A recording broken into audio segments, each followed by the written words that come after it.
They called the police on an innocent woman. They never imagined the police chief himself was about to arrive, because she was his wife. Maya Ellison had lived in Magnolia Ridge for only 2 weeks when her neighbor decided she did not belong. That Saturday morning, Maya was watering flowers outside her new home when Victoria Hale marched toward her with an HOA clipboard. Victoria did not ask who she was. She demanded to know why she was there. Maya calmly explained that the house belonged to her and her husband. Victoria laughed. She said newcomers had to earn respect in Magnolia Ridge. Maya recognized the insult immediately, but she refused to argue. She simply continued watering her flowers. Across the street, Margaret Bell watched from behind her curtains, saying nothing. By noon, the neighborhood gathering had begun. Maya brought homemade lemonade and politely offered it to everyone. Conversations suddenly became quiet. Victoria approached with a list of ridiculous violations, including grass height and driveway rules. Maya calmly quoted the HOA regulations and proved every accusation false. Victoria walked away, humiliated. From inside her house, she watched Maya sitting peacefully on her porch. That calm angered her more than any argument could have. Victoria picked up her phone and called emergency services. She claimed a suspicious black woman was watching children and might be armed. Minutes later, 2 police officers arrived with lights flashing. Victoria rushed outside and pointed toward Maya. She told them Maya had broken into the house and was dangerous. Maya slowly closed her book and stood. She kept her hands visible, exactly as her father had taught her years ago. Officer Evan Cole asked Maya for identification. She provided her driver's license and property documents. Sergeant Daniel Brooks examined everything carefully. The deed clearly listed Maya and her husband as owners. Brooks looked uncomfortable. Victoria became furious and insisted the documents had to be fake. Victoria demanded that Maya be handcuffed immediately. Evan hesitated while Sergeant Brooks quietly asked Victoria where she had seen a weapon. Victoria could not answer. She only repeated that Maya looked suspicious. Maya remained completely still. Then a deep engine sound rolled down the street behind the police cruisers. A black SUV stopped beside the curb. The driver's door opened, and Marcus Ellison stepped out wearing a perfectly pressed Navy police chief uniform. 4 gold stars caught the sunlight. Sergeant Brooks immediately recognized him. His posture changed, and he raised a sharp salute. Victoria suddenly stopped breathing.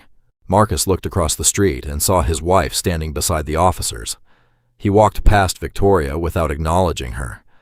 Then he stepped onto Maya's porch and gently kissed her forehead. "I'm home," he said. Maya smiled. The entire neighborhood finally understood why Marcus had arrived. Marcus turned toward the officers. His voice remained calm. He asked why his wife was being questioned outside their own home. Sergeant Brooks explained the emergency call. Marcus asked whether anyone had seen a weapon. Both officers answered no. Victoria suddenly realized that her carefully constructed story was collapsing. Marcus ordered the officers to preserve the dispatch recording and document every statement. Victoria tried claiming she was protecting the neighborhood. Marcus finally looked directly at her. He asked whether she knowingly told emergency services that Maya was armed. Victoria's confidence disappeared, replaced by panic. The dispatcher recording was played aloud. Everyone heard Victoria describe Maya as suspicious and possibly armed. The neighbors stared at the ground. Margaret Bell looked devastated. She knew she had witnessed the earlier insults and stayed silent. Now the entire street could hear exactly how far Victoria had gone. Marcus explained that knowingly making a false emergency report could have serious legal consequences. He did not threaten Victoria. He simply stated the facts. Sergeant Brooks documented everything. Officer Evan apologized to Maya for the unnecessary confrontation. Maya accepted his apology, but reminded him that fear should never replace evidence. That evening, the HOA held an emergency meeting. Residents listened to the recording again. One by one, they admitted they had seen Victoria mistreat Maya. The vote was overwhelming. Victoria was removed as HOA president. For the first time in years, nobody was afraid to challenge her.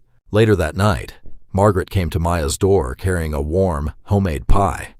She apologized for staying silent. Margaret admitted Victoria had treated other families unfairly for years, but everyone had been too afraid to speak. Maya accepted the pie and told her that speaking up now was what mattered. The next morning, several neighbors visited Maya. One brought flowers, another apologized. A man who had never spoken to her before simply said, "Welcome home." Maya realized the street had changed, not because she had fought everyone, but because one ugly moment had finally forced people to see what they had ignored. 3 months later, Victoria's house went up for sale. The neighborhood felt different without her clipboard and constant inspections. Maya's flowers had grown thick and bright along the porch. Margaret waved whenever she passed.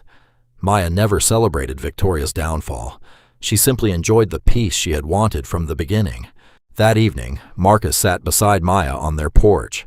Without his uniform, he looked less like the city's police chief and more like the husband who had finally come home. Maya told him she never needed him to rescue her.